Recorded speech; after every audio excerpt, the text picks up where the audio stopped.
বিকেলবেলা জায়গাটা এত সুন্দর লাগে, কত দিন যাবৎ বলছিলাম ঘুরতে যাব, কিন্তু কোনোভাবে হয়েই উঠছিল না। সো ফাইনালি ঘুরতে চলেই গেলাম। আর সেখানে গিয়ে তো অনেক মজা করেছি, ফুচকা খেয়েছি।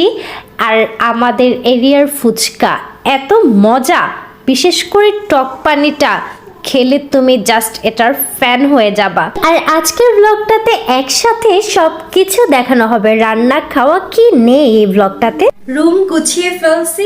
হাই, মোরগ পোলাও রান্না করছি। এই হচ্ছে গিয়ে মোরগ, ডিম আর আলু দিয়ে দিয়েছি। আর এই হচ্ছে গিয়ে পোলাওটা হচ্ছে একেবারে সাডেন প্ল্যান করে মোরগ পোলাওটার আয়োজন করা হয়েছে, কারণ শাশুড়ির ফ্রেন্ড আসছে। শাশুড়ির ফ্রেন্ড হলেও তাকে আমি আপু বলেই ডাকি, যেহেতু শাশুড়িকে ভালোবেসে মা বলে ডাকে। সো ভাবলাম আপুকে একটু ইনভাইট করি, সবাই একসাথে খাওয়া দাওয়া করি। তো এভাবে আয়োজনটা করা হয়ে গিয়েছে।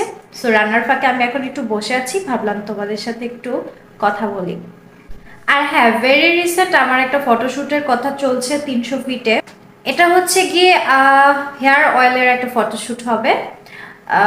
কবে হবে সেটা আমি জানি না, যদি সবকিছু ঠিকঠাক থাকে তবে অবশ্যই তোমাদের সাথে শুটের ভিডিওগুলো প্লাস ছবিগুলো কিন্তু শেয়ার করব। আলহামদুলিল্লাহ, পোলাও রান্না রেডি। পোলাওটা একেবারে পারফেক্টলি কুক হয়ে গেছে। আমরা জাস্ট পোলাওটা ঠিক এভাবে খেতেই পছন্দ করি। রোস্টটাও একেবারে রেডি। রুম গুছিয়ে ফেলছি। সো এখন সবাই মিলে খাওয়া দাওয়া করার পালা। সো হ্যালো গাইস, ফাইনালি ঘুরতে চলে এলাম। অনেকদিন যাবত বলছিলাম যে ঘুরতে আসবো, বাট কোনোভাবে সময় করে উঠতে পারছিলাম না। সো ফাইনালি আজকে এই জায়গাটায় ঘুরতে চলে এসেছি। আর এটা হচ্ছে আমাদের বাড়ির পাশেরই, এছাড়া আর আশেপাশে তেমন কোনো জায়গা নেই যেখানে খুব শর্ট টাইমে ঘুরে আসা যায়। আপনার জীবনটাকে আপনি তখনই খুব সুন্দরভাবে উপভোগ করতে পারবেন যখন খোলা আকাশের সাথে নিজের একটা সম্পর্ক গড়ে তুলতে পারবেন। ছোট ছোট বাচ্চাগুলার কাছে ঘর নামক বেহেশতটাকে কখন জেলখানা মনে হয় জানেন? যখন বাচ্চাগুলার সাথে আর খোলা আকাশের সাথে কোনো সম্পর্ক থাকে না। আর তাই সপ্তাহে অন্তত একদিনের জন্য হলেও আপনার ঘরের ছোট বাচ্চাগুলাকে না একটু খোলা আকাশের নিচে ঘুরে বেড়াতে দিবেন। এতে করে ওদের মানসিক স্বাস্থ্য অনেকটাই ভালো থাকবে।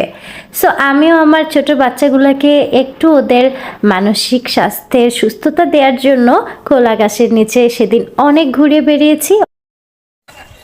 গাইস, এই জায়গাগুলোতে যখন নাকি শরৎকাল থাকে তখন প্রচুর পরিমাণে কাশফুল থাকে। আর এখন এই জায়গাগুলো পুরো খালি, কারণ এখন শীতকাল। সো কাশফুলের সময় যেহেতু চলে গেছে, কাশফুলও এখন আর নেই, কিন্তু এই ফুলগুলো আছে। আমার ছেলে মেয়ে একটা একটা করে আমাকে ফুল দিচ্ছে। আর হচ্ছে গিয়ে ছোট ছোট কি যেন ফুল আছে, দেখাই। এই যে এই ছোট ছোট ফুলগুলোকে অনেক সময় হিন্দি মুভির গানে দেখা যেত, এখন তো নিজের চোখেই দেখছি। আমি তো বাসা থেকে এই নিয়তেই বের হয়েছিলাম যে আজকে সন্ধ্যার পর পর্যন্ত ঘুরে বেড়াবো, অনেক দেরি করে বাসায় যাব।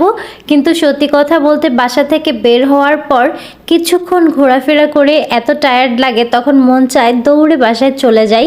সো মেয়ের কিছু সিনেম্যাটিক ক্লিপস নিলাম।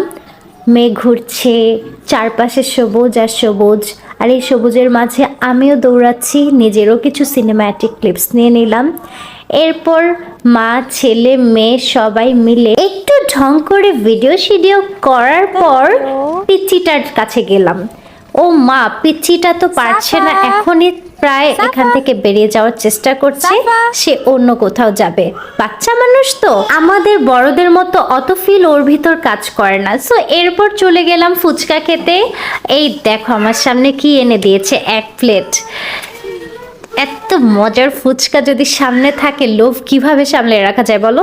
সো ফুচকা সামনে রেখে আবারও একটু ঢং টং করলাম, একটু পোজ নিলাম, একটু ভিডিও করলাম, কারণ সুন্দর সুন্দর ভিডিওস তো মেক করতেই হবে। এটার জন্যই তো ঘুরতে গিয়েছিলাম বাচ্চাদেরকে নিয়ে, যাতে আমি সুন্দর সুন্দর ভিডিও মেক করতে পারি, বাচ্চাদেরও মন খুলে ঘুরে বেড়ানো হয়, আমারও মন ফ্রেশ হয়, বাচ্চাদেরও মন ফ্রেশ হয়। আর আমার এই ভিডিও দেখে তোমাদের মন কি ফ্রেশ হয়েছে? যদি ফ্রেশ হয়ে থাকে তবে অবশ্যই কমেন্ট বক্সে কমেন্ট করতে কিন্তু ভুলবে না, ওকে?